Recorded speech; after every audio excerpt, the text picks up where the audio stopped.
అందరికీ నమస్కారం. కథ అరవిందారామం. రచయిత ఉమాబాల చుండూరు. ఇక కథలోకి వెళ్ళిపోదామా మరి. ఆ రోజు ఆదివారం. అరవిందకి ఆదివారం ఇంకా ఎక్కువ పని. భర్తకి సెలవు. పిల్లలు చిన్నవాళ్ళు. 3వ సంవత్సరం నిండుతున్న పాప, బాబుకు సంవత్సరంన్నర. భర్త శ్రీరామ్ ఆఫీస్కి వెళ్తేనే హాయిగా ఉంటుంది అరవిందకి.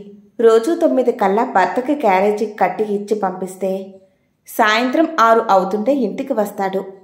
పిల్లలతో ఏదో అవస్థపడినా ప్రాణానికి ప్రశాంతత ఉంటుంది. శ్రీరామ్ ఇంట్లో ఉంటే ఇక్కడ పుల్ల తీసి అక్కడ పెట్టడు. తాను ఆఫీస్కు వెళ్ళి సంపాదించే మహారాజులా భావిస్తాడు. ఇంటికి వస్తే భార్య అగ్గగ్గలాడుతూ ఉండాలి. ఆఫీస్ నుండి రాగానే చేతిలో బ్యాగ్ తీసుకోవాలి, మంచినీళ్ళు ఇవ్వాలి. తర్వాత అతను ఫ్రెష్ అయ్యి కూర్చొని అడిగితే కాఫీ కానీ టీ కానీ ఇవ్వాలి. అతను ఫ్యాన్ కింద కూర్చొని టీవీ రిమోట్ తీసుకొని టీవీ ఆన్ చేసుకుని కూర్చుంటాడు. ఇంకా అరవింద రాత్రికి వంట పనులు చేసుకోవాలి, పిల్లల్ని సముదాయించుకుంటూ. పిల్లలు గొడవ చేసినా ఏడ్చినా చిరాకు పడతాడు. పెళ్లి అయ్యాక అతని స్వభావం ఇది అని తెలిసాక అరవింద అతనికి అనుగుణంగా సర్దుకుపోవడం మొదలుపెట్టింది. ఆదివారం అతను ఇంకా లేజీగా ఉంటాడు. దగ్గరుండి అన్నీ సమకూర్చాల్సి వస్తుంది. బాత్రూంలో టవల్ పెట్టడం దగ్గర నుండి. చెడ్డవాడు కాదు కానీ అతను పెరిగిన విధానమో ఏమో కానీ తను మగవాడు అనే అహం ఉంటుంది. స్నేహంగా ఉండడం తెలీదో, ఇష్టం ఉండదో కానీ మొత్తానికి ఉండడు. వాళ్ళమ్మకి 4 మగపిల్లలే. ఆడపిల్లల కష్టాలు తెలియకపోవడానికి అది ఒక కారణమేమో. ఆదివారం ఆ హడావడిలో ఉండగా అరవింద తండ్రి వాళ్ళింటికి వచ్చాడు. అరవింద తండ్రిని చూసి ఉబ్బి తప్పిపోయింది. నాన్నగారు అంటూ హాల్లోకి వచ్చింది. అంతా బావున్నారా? అమ్మ ఎలా ఉంది? చెల్లి తమ్ముడు బావున్నారా? అంటూ కుశల ప్రశ్నలు కురిపించింది. అంతా బాగానే ఉన్నామమ్మా అని కూర్చున్నారాయన. ఎలా ఉన్నారు అల్లుడు గారు అని పలకరించారు శ్రీరామ్ని. బాగానే ఉన్నాను అన్నాడు ముభావంగా.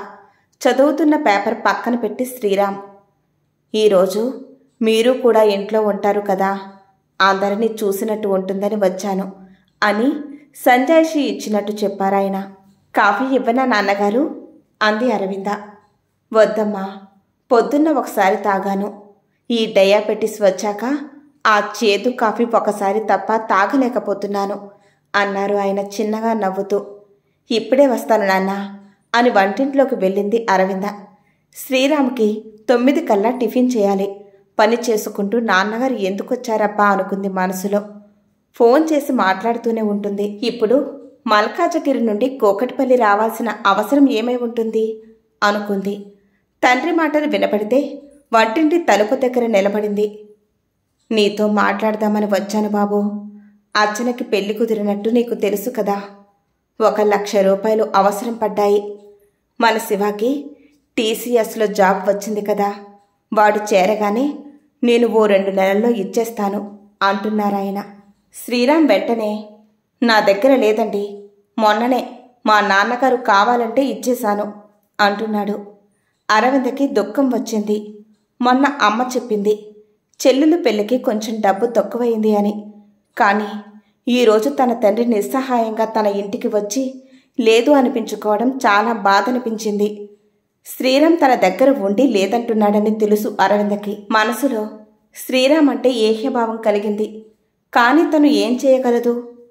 ఎంతలో తండ్రి లేచి నిలబడి, సరే బాబు, ఒకసారి అందరూ ఇంటికి వచ్చి వెళ్ళండి.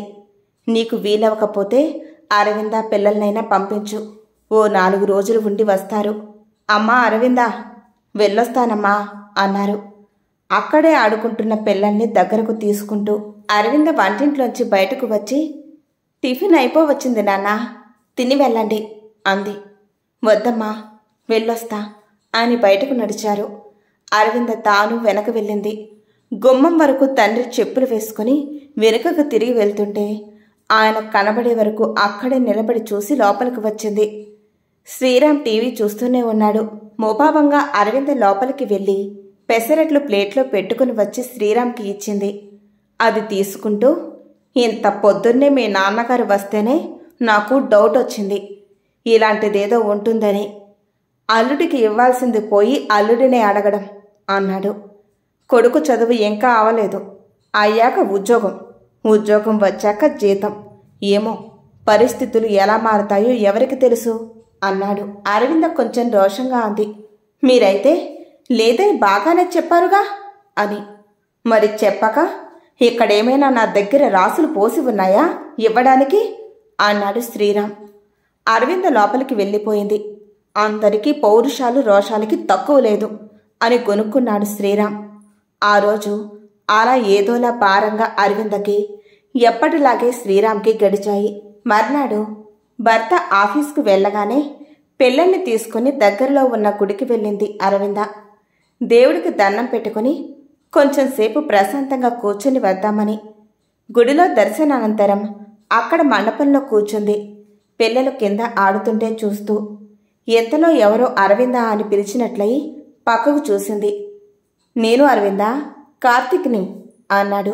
కార్తిక్ చంద్ర. నువ్వా కాదా అని డౌట్ వచ్చింది సుమా అన్నాడు నవ్వుతూ. అరవింద కూడా ఆశ్చర్యంగా చూసి నవ్వుతూ, ఎన్నేళ్ళయింది నిన్ను చూసి? ఏం చేస్తున్నావు? ఎక్కడున్నావు? ఎక్కడున్నావేంటి అంది ప్రశ్నల వర్షం కురిపిస్తూ.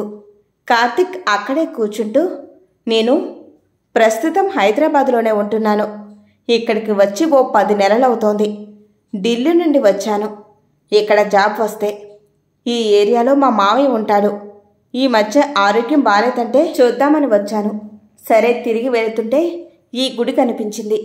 ఒకసారి దర్శనం చేసుకుని వెళదామని వచ్చాను. తర్వాత ఇక్కడి నుండి ఆఫీస్కి వెళ్ళాలి. కొంచెం లేట్ వస్తానని చెప్పాలే అన్నాడు నవ్వుతూ. ఇంక నీ గురించి చెప్పు. మాస్టారు, మీ అమ్మగారు ఎలా ఉన్నారు? శివ, అర్చన ఎలా ఉన్నారు అని అడిగాడు. నాన్నగారు రిటైర్ అయ్యి 2 ఏళ్ళవుతోంది. శివ ఇంజనీరింగ్ ఫైనల్ ఇయర్, ఇక్కడే సిబిఐటీలో. చెల్లెలు డిగ్రీ అయిపోయింది. పెళ్లి కుదిరింది. వచ్చే నెల పెళ్లి. ఇదిగో నేను, అదిగో నా పిల్లలు. మా వారు కూడా సాఫ్ట్వేర్ ఇంజనీర్. నేను హౌస్ వైఫ్ని. ఇది నా జీవితం అంది. అదేంటి అరవిందా, అంత తెలివైన దానివి ఇలా హౌస్ వైఫ్లా ఉండిపోవడం ఏంటి? మ్యాథ్స్ ఎంత బాగా చేసేదానివి అన్నాడు కార్తిక్ చంద్ర. ఇంటర్ చదువుతున్నప్పుడు కార్తిక్ చంద్ర అరవింద వాళ్ళ నాన్నగారి దగ్గర ట్యూషన్కి వెళ్ళేవాడు. అరవింద వాళ్ళ నాన్నగారు కొంతమంది తెలివైన పేద విద్యార్థులకు చాలా తక్కువ ఫీజుతో ఐఐటి మ్యాథ్స్కి మాత్రమే కోచింగ్ ఇచ్చేవారు. అందులో కార్తిక్ ఒక్కడు. ఆయన తెల్లవారుజామున లేచి ఓ మెరికెల్లాంటి 10 మంది పిల్లలకి ట్యూషన్ చెప్పి తను 9 గంటలకల్లా ఆఫీస్కి వెళ్ళిపోయేవారు. ఆయన స్టేట్ గవర్నమెంట్లో జాబ్ చేసేవారు. ఆయనకి చిన్నప్పటి నుండి మ్యాథమెటిక్స్ చాలా ఆసక్తి. ఆయన చదివింది డిగ్రీ అయినా ఆయన తెలివితేటలు ఆయనకు దేవుడిచ్చిన వరం. ఆయన ఐఐటికి కోచింగ్ ఇస్తున్నారంటే ఆయన తెలివితేటలు అంచనా వేయొచ్చు. అప్పుడు అరవింద కూడా ఇంటర్ ఫస్ట్ ఇయర్ చదివేది. అప్పుడు తాను పొద్దున్న లేచి కూర్చొని పిల్లలందరితో పాటు నేర్చుకునేది. తర్వాత కార్తిక్కి ఐఐటి ఢిల్లీలో సీట్ రావడం, తర్వాత ఇదే కలవడం. అరవిందని ఇంజనీరింగ్ చదివించలేక బీఎస్సీ మ్యాథమెటిక్స్ చదివించి పెళ్లి చేశారు. అరవింద నవ్వి, మా ఆర్థిక పరిస్థితులు పెట్టి నా చదువు, నా తర్వాత ఇంకా 2 ఉన్నారని నేను అడ్జస్ట్ అవ్వాల్సి వచ్చింది. నా పెళ్లికి బాగానే ఖర్చు అయ్యింది. అర్చన అప్పటికి 9th, శివ ఇంటర్లో ఉన్నారు. నాన్నగారి పెన్షన్ మీద ఇంటిలో ఒక వాటా అద్దె మీద సాగుతోంది వాళ్ళ సంసారం. నాన్నగారు మ్యాథ్స్ ఒక్కటి చెప్పగలరు. ఆ ఒక్క సబ్జెక్ట్కి ఇప్పుడు పిల్లలు రావటం లేదు కార్తీక్. మనప్పట్లా కాదు, అన్నీ ఒక చోట చెప్పే దగ్గరికి వెళుతున్నారు. వాళ్ళకి టైం కూడా ఇంపార్టెంట్ కదా. పైగా అప్పట్లా నాన్నగారు ఎప్పటికప్పుడు అప్డేట్ అవ్వలేకపోతున్నారు. సిలబస్ మారుతోంది, ప్యాటర్న్ మారుతుంది కదా. అప్పుడు ఆయన యంగ్ కాబట్టి అన్నిట్లో యాక్టివ్గా ఉండేవారు. ఇప్పుడు ఆయన వలన కావడం లేదు. శివాకి కూడా నాన్నగారు ఇంజనీరింగ్ చదివించడానికి లోన్ తీసుకున్నారు. వాడికి లక్కీగా క్యాంపస్ ఇంటర్వ్యూలో జాబ్ వచ్చింది. ఇంకో 3 నెలలైతే వాడు జాబ్లో జాయిన్ అవుతాడు. నాన్నగారికి హెల్ప్ అవుతాడనిపిస్తోంది. అరవింద ఆగింది. కార్తిక్ అన్నాడు, చెప్పు అరవింద, మాస్టర్కి ఇప్పుడు ఇబ్బందిగా ఉందా అన్నాడు. అంటే చెల్లి పెళ్లి దగ్గర పడుతోంది. నీకు తెలుసు కదా, ఆడపిల్ల పెళ్ళి అంటే ఎన్ని ఖర్చులు ఉంటాయో. పెళ్ళికి కొంత తక్కువ పడింది. దానికి ఆయన కొంచెం ఆందోళన పడుతున్నారు. నాకు అనిపిస్తూ ఉంటుంది చంద్ర, నేను మగపిల్లాడినై ఉంటే ఏదో విధంగా నాన్నగారికి సహాయపడేదాన్ని. కంప్యూటర్ కోర్సెస్ ఏవో కొన్ని నేర్చుకుంటే నాకు ఎప్పుడూ ఉద్యోగం వస్తుంది. కానీ మా ఆయనకి నేను ఉద్యోగం చేయడం ఇష్టం ఉండదు. లేకపోతే అమ్మ వాళ్ళింటికి దగ్గరలో ఇల్లు తీసుకుంటే పిల్లల్ని అమ్మ దగ్గర వదిలి నేను జాబ్ చేయొచ్చు. అలా చేసి ఉంటే నాకంటూ డబ్బులు ఉండేవి. నేను ఏదో కొద్దో గొప్ప సాయం చేసేదాన్ని. ఈ విషయంలో తనతో ఘర్షణ పడి నేను ఎలా జాబ్ చేయగలను చెప్పు? నాన్నగారికి బోలెడు సమస్యలు ఇప్పటికే. మళ్ళీ నేను సమస్య కాకూడదని సర్దుకుపోతూ ఉన్నాను. ఏంటో నాకు నా ఫీలింగ్స్ ఎవరికి చెప్పుకునే దారి లేక నువ్వు అడగగానే నా బాధలన్నీ చెప్పేశాను. ఏమీ అనుకోకు అంది పేలవంగా నవ్వుతూ. నీ గురించి చెప్పు అంది అరవింద. నేను అహ్మదాబాద్ ఐఐటీలో చదివయ్యాక అక్కడే ఎంటెక్ చేశాను. యుఎస్ ఆఫర్స్ వచ్చినా వెళ్ళలేదు. అమ్మ నాన్నగారిని వదిలి వెళ్ళాలనిపించలేదు. అక్కకి పెళ్ళి అయిపోయింది, నాకు అయింది. తను డాక్టర్. అందరం ఇక్కడే కలిసి ఉంటున్నాం అన్నాడు. చాలా సంతోషం కార్తీక్, నాన్నగారికి చెప్తా, సంతోషిస్తారు అంది. లేదు లేదు, నేనే వెళ్తాను. వెళ్ళి సర్ప్రైజ్ ఇస్తా, నువ్వు చెప్పకు అన్నాడు నవ్వుతూ. మాస్టర్ ఫోన్ నంబర్ ఇవ్వు, అలాగే అడ్రస్ కూడా. నీ ఫోన్ నంబర్ కూడా ఇవ్వు అన్నాడు. అరవింద అన్ని డీటెయిల్స్ ఇచ్చింది. అరవింద ఫోన్ నంబర్ చూసి, అదేంటి నువ్వు ల్యాండ్లైన్ నంబర్ ఇచ్చావు అన్నాడు. నేను సెల్ ఫోన్ మెయింటైన్ చేయడం లేదు కార్తీక్ అంది నవ్వుతూ. అదేంటి, ఇంకా నీలాంటి వాళ్ళు ఉన్నారా అన్నాడు ఆశ్చర్యంగా. అరవింద పరిస్థితి అర్థమవుతోంది అతనికి. మీ హస్బెండ్ ఎక్కడ పనిచేస్తారు అని అడిగాడు. అరవింద కంపెనీ పేరు చెప్పగానే అతని పురుకటి ముడిపడింది. పేరేంటి అన్నాడు. పేరు చెప్పగానే ఐసీ అన్నాడు. సరే అరవింద, నిన్ను ఈ విధంగా కలవడం చాలా సంతోషంగా ఉంది. నిన్ను ఇంటి దగ్గర డ్రాప్ చేసి వెళ్తాను రా అన్నాడు కార్తీక్. వద్దు కార్తీక్, ఇక్కడే చాలా దగ్గర ఇల్లు, వాకబుల్ డిస్టెన్స్. నువ్వు వెళ్ళిపో, నేను వెళ్తానులే అంది అరవింద. సరే మరి, నువ్వేం వర్రీ అవ్వకు, అన్ని సమస్యలు సర్దుకుంటాయి అన్నాడు. పిల్లలిద్దరినీ కాసేపు ఎత్తుకొని ముద్దు చేసి తను బయలుదేరాడు కార్తీక్ చంద్ర. 2 రోజుల తర్వాత శ్రీరామ్ ఆఫీస్ నుండి వచ్చి అరవిందా అరవిందా అని హడావడిగా పిలిచి, నువ్వు చెప్పలేదేంటి ఎప్పుడు నాకు అన్నాడు. అరవింద చేతులు పట్టి ఊపుతూ, ఏంటి అంది అయోమయంగా అరవింద. అదే మా సీనియర్ ప్రాజెక్ట్ మేనేజర్, మా బాస్ మీ అందరికీ తెలుసని అన్నాడు ఎక్సైటింగ్గా. ఎవరి గురించి చెప్తున్నారు అంది. అదే కార్తీక్ చంద్ర గారి గురించి. ఆయన కింద మేం 100 మంది పని చేస్తాం. మా అందరికీ బాస్ ఆయన. ఆయన మావయ్య గారి దగ్గరే చదువుకున్నారట కదా. నిన్ను ఆశ్చర్యని నా సిస్టర్స్ అన్నారు అన్నాడు. మీరు నిదానంగా చెప్పండి, నాకు అర్థం కావడం లేదు. కార్తీక్ చంద్ర మా ఇంటికి వచ్చి నాన్నగారి దగ్గర చదువుకున్నాడు, అది తెలుసు నాకు, అంతే. తను మీ బాస్ అని నాకు తెలియదు అంది అరవింద సీరియస్గా. కూర్చో చెప్తా అన్నాడు శ్రీరామ్. ఇవాళ ఆఫీస్కి వెళ్ళిన గంటకి కార్తీక్ చంద్ర గారి నుండి కాల్ వచ్చింది. నేను ప్రాజెక్ట్ గురించి అడుగుతారేమోనని వెళ్ళాను. చూస్తే అక్కడ ఆయన క్యాబిన్లో మీ నాన్నగారు ఉన్నారు. నేను షాక్ అయి ఉండగా ఆయన, ఇతనేనా మాస్టారు అని అడిగారు నన్ను చూపించి. మావయ్య గారు అవునన్నారు. అప్పుడు చెప్పారాయన, శ్రీరామ్, ఈయన మా మధుసూదన్ మాస్టారు. ఈయన వలనే నాకు ఐఐటీలో సీట్ వచ్చింది. నా ఈ పొజిషన్కి మాస్టారే కారణం. నాకు 1 వారం క్రితమే తెలిసింది ఈయన ఆచూకీ. ఈరోజు మన ఆఫీస్ చూపిద్దామని తీసుకొచ్చాను. ఇప్పుడు చెప్పారు మా అల్లుడు కూడా ఈ ఆఫీసులో పనిచేస్తాడని. పేరడిగి నిన్ను పిలిపించాను. అయితే నువ్వు మా అరవింద హస్బెండ్వి మాట. నాకు అరవింద అర్చనలు దేవుడిచ్చిన చెల్లెళ్ళు. మాస్టారు, అరవింద ఆ రోజుల్లో మాకంటే చిన్నదైనా మా అందరితో సమానంగా మ్యాథ్స్ చేసేది. తర్వాత ఏం చదివింది అని అడిగారు. మావయ్య గారు చెప్పారు నీ గురించి.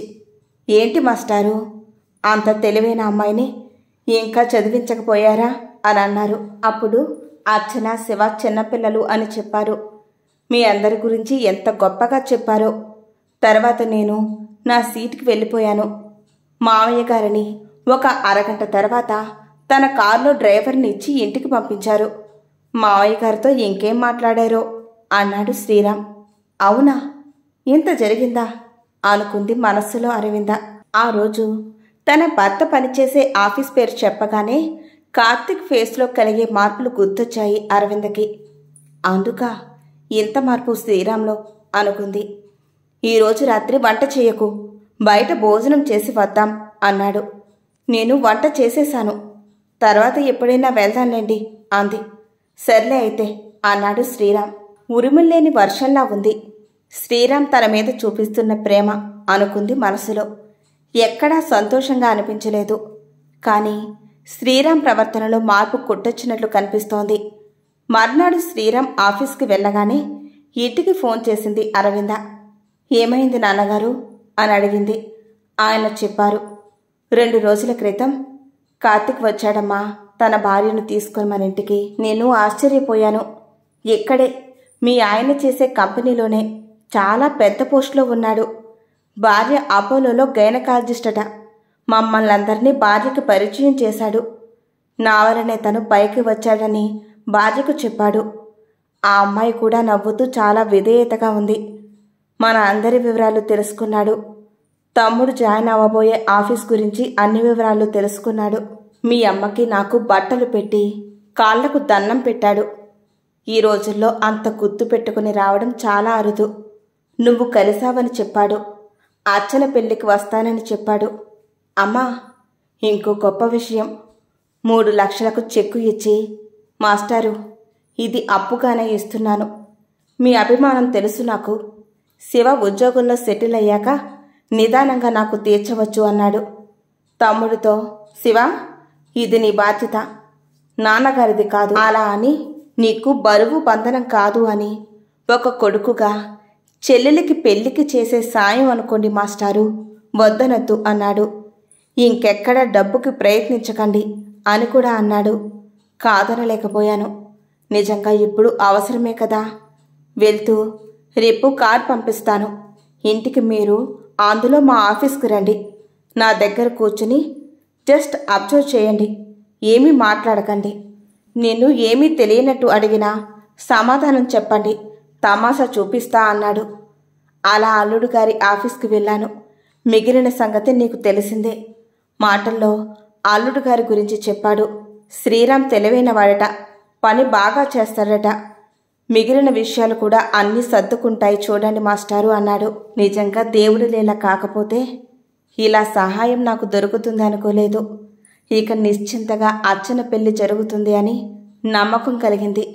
వాళ్ళింటికి కూడా తనే వచ్చి మమ్మల్ని తీసుకువెళ్తా అన్నాడు. అదిరా జరిగిన సంగతి అన్నారు ఆయన. చాలా సంతోషం నాన్న. నేను ఏమీ చెయ్యలేకపోయానే అని చాలా మదనపడుతున్నాను. మీ మంచితనమే మిమ్మల్ని కాపాడుతుంది. ఉంటాను మరి అని ఫోన్ పెట్టేసింది. సాయంత్రం ఇంటికి వచ్చాడు శ్రీరామ్. చేతిలో ఏదో ప్యాకెట్ ఉంది. అతను ఫ్రెష్ అయ్యాక కూర్చొని, అరవిందా వంటింట్లో స్టవ్ ఆఫ్ చేసి ఒకసారి రా అన్నాడు. అరవింద అలాగే వచ్చింది. కూర్చో అన్నాడు. మాట్లాడకుండా కూర్చుంది. లేచి కింద అరవింద కాళ్ళ దగ్గర కూర్చున్నాడు. అయ్యో అదేంటి అంది అరవింద కంగారుగా. పర్లేదు, నేను చెప్పేది విను. నువ్వు మనసులో ఏమనుకుంటున్నావో నాకు తెలుసు. కార్తిక్ చంద్ర మీకు తెలుసు అన్నప్పటి నుంచి నాలో మార్పు ఏదో వచ్చిందని నిజమే. అయితే అది నా స్వార్థంతో వచ్చిన మార్పు కాదు. అతని వలన నాకు కెరియర్ పరంగా చాలా లాభాలు ఉంటాయని కాదు. నేను 2 రోజుల నుండి ఆలోచిస్తున్నాను. నేను ఒకలాంటి వాతావరణంలో పెరిగాను. నాన్నగారు ఎప్పుడూ అమ్మ మీద అధికారం చెలాయించేవారు. అమ్మ నాన్నగారంటే భయపడుతూ అగ్గగ్గలాడుతూ ఉండేది. అది తప్పని మాకు తెలీదు. తర్వాత 3 వదినలు వచ్చారు.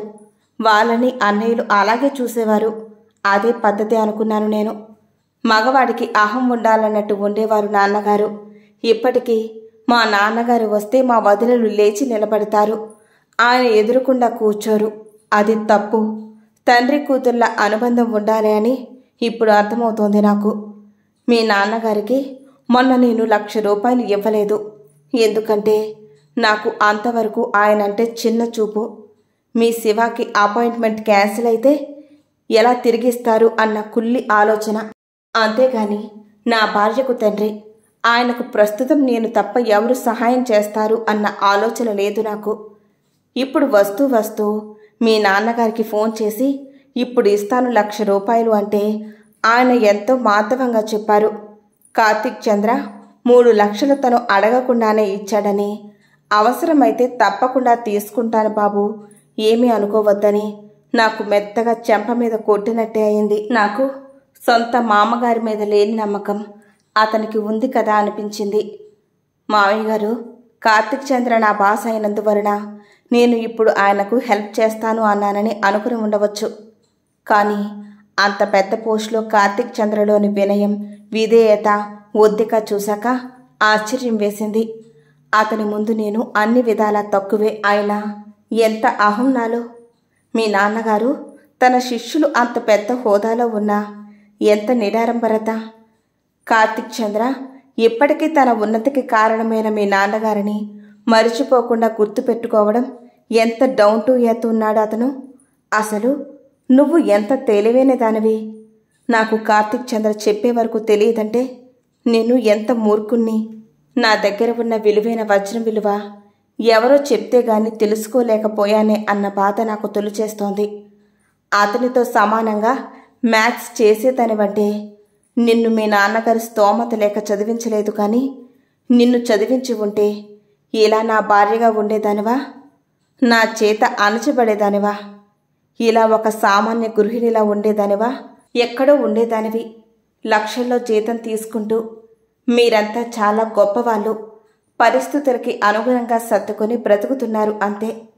ఈ కార్తీక్ చంద్ర ఈ ఆఫీస్లోనే శాశ్వతంగా ఉండడు.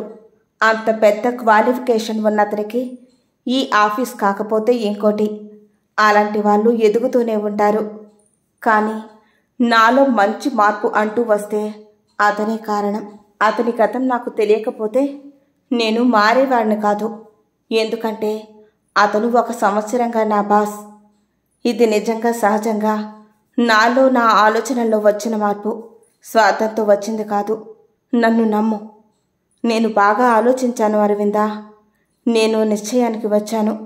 మనం మీ నాన్నగారి ఇంటికి దగ్గరలో ఇల్లు తీసుకొని వెళ్ళిపోదాం. మన చైత్రని ఈ సంవత్సరంలో నర్సరీలో ఎలాగూ వెయ్యాలి. నువ్వు వేదిని అత్తయ్య గారి దగ్గర వదిలి నీకిష్టమైన చదువు చదువుకో. నువ్వు టీచర్ కావాలనుకుంటే బీఈడీ చదువు, లేకపోతే నీకేది ఇష్టమైతే అది. నాకు తెలీదు. నువ్వు కూడా జాబ్ చేద్దువు గాని నువ్వు కూడా ఆర్థికంగా నిలదొక్కుంటే నువ్వు మీ పేరెంట్స్కి సహాయం చేయొచ్చు. నువ్వు ఇలా ఇంటికి పరిమితం అయిపోకూడదు అరవిందా. నన్ను క్షమించు అంటూ అరవింద ఒడిలో తలపెట్టుకున్నాడు. తన చేతిలో ఉన్న ప్యాకెట్ అరవిందకిస్తూ, ఇది మార్కెట్లోకి వచ్చిన లేటెస్ట్ మోడల్ మొబైల్ ఫోను. అన్నీ మర్చిపోయి ఇది తీసుకో అన్నాడు. అరవింద కళ్ళ నుండి కారుతున్న నీళ్లు తుడుచుకుంటూ, లేవండి అంది. మనలో ఒకరినొకరు క్షమించుకోవడాలు లేవు అంది నవ్వుతూ. నన్ను అర్థం చేసుకున్నారు, అంతే చాలు అంది అరవింద. మా జీవితంలోకి నిజంగా కార్తీక చంద్రుడిలా వచ్చి చల్లని వెలుగును నింపావు కదా కార్తీక్ అనుకుంది మనసులో. అలా తల్లిదండ్రులను ఎప్పుడూ చూడని పిల్లలు ఆశ్చర్యంగా చూస్తూ ఏం జరుగుతుందా అన్నట్టు దగ్గరికి వచ్చారు. అరవింద తన 2 చేతులతో ముగ్గురిని ఒకేసారి దగ్గరికి తీసుకుంది. ఇంతటితో ఈ కథ సమాప్తం. మీకు ఈ వీడియో నచ్చితే లైక్ చేయండి, షేర్ చేయండి, కామెంట్ పెట్టండి. మా ఛానల్ని సబ్స్క్రైబ్ చేసుకోవడం మర్చిపోకండి.